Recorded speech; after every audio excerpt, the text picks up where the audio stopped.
On 12th of November, at the Zhuhai Air Show, China showcased the J-20S. By upgrading the J-20 into a drone mothership, the J-20S gains two game-changing capabilities that will redefine the way air combat is conducted. In this episode, we will explain how. I'm Shariel, and welcome to today's topics.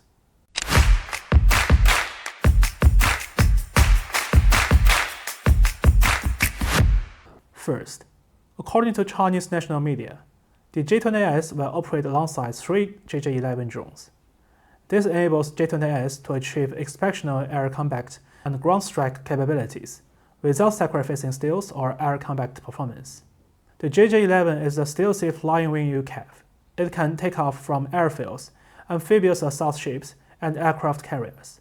With a combat radius exceeding 2,000 kilometers, it has two internal weapon bays capable of carrying up to 2 tons of ordnance, roughly the weight of 4 PL-15 long-range air-to-air missiles.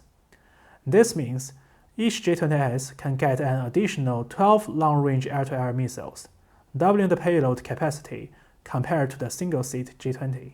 It is worth noting that this is exactly equivalent to the total number of fighter jets in a US carrier-based aircraft squadron. The JJ-11's weapon base can also carry gat bombs, anti-tank missiles, or anti-ship missiles. Under the control of J-20S, the JJ-11 can use a man-in-the-loop control system during surface attack missions, significantly reducing the impact of interference and camouflage. In addition, unmanned aircraft system would be attritable, meaning they would be expected to return their launching platform. But if destroyed, their relatively low cost and replaceability will not result in a significant loss of overall capacity. This means that each J-20S leads a fearless stealth bomber fleet, even if detected by enemy air defense networks. The J-20S can still command the JJ-11 to execute more aggressive attack strategies without the risk of personal casualties. It provides China with a credible deterrent against potential adversaries, particularly in scenarios where the use of manned aircraft would be too risky. The UCAV stealth capabilities allow it to penetrate deep into enemy territory, delivering precision strikes against high-value targets. This capability is critical for China's anti-access area denial strategy, which aims to prevent adversaries from operating freely in the region. Second, the JJ-11 can also be equipped with radar or infrared electro-optical sensors, which means the J-20S can extend its detection range by 3 to 5 times compared to the J-20, effectively acting as a stealthy airborne warning and control system. Georgios Salapasides, head of platforms and onboard sensors at global military intelligence company James, said the expectation is that multiple autonomously operating unmanned aircraft systems, in concert with a limited number of manned aircraft, will constitute a mass of sensors and weapons that will secure the tactical advantage, while unmanned and manned platforms combined will present a prohibitively large number of targets for the enemy to neutralize. In fact, the first to equip the JJ-11 was not the Chinese Air Force, but the Chinese Navy. The JJ-11 first entered service on China's Shandong aircraft carrier, primarily for reconnaissance missions.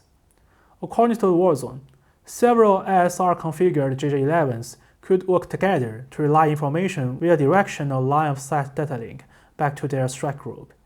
This kind of daisy chaining will be hard to detect and disrupt, and could be used to maintain beyond line-of-sight connectivity instead of satellite data links that may be severely degraded or unavailable during a major conflict. In China's data link system, the JJ-11 can also connect to warships and ground radar stations. This means that once the J-20S detects a target, it can also get sea and ground-based missiles.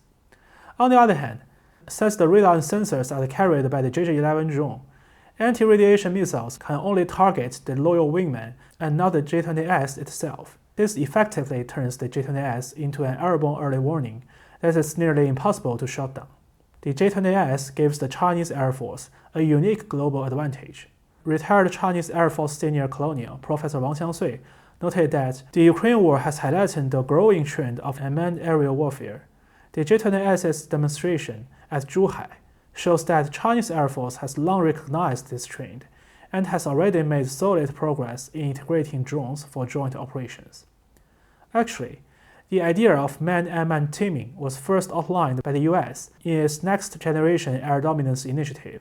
However, according to the War Zone, despite extensive work the US military funded on stealthy flying wing UCAVs in the past, the US military has no such man-and-man teaming system in active development. Their absence has become particularly pronounced when it comes to US Air Force future planning, highlighting the US apparent growing trend for ceding this space to China for years. Now, as we can see, the US is significantly behind China in drone technology. However, this may not be the biggest concern for the US Air Force. According to Air and Space Force magazine, by 2021, the average flight hours for US fighter pilots had dropped from 8.2 hours per month in 2018 to just 6.8 hours. In contrast, a 2022 report states that Chinese fighter pilots log an average of 150 flight hours per year, or 12.5 hours per month, almost double the flight time of their US counterparts. As Mao Zedong pointed out in 1938, weapons are an important factor in the war, but not a decisive one. What truly determines the outcome of war is people, not weapons. Today's US Air Force, however, is losing its edge on both important and decisive factors to China.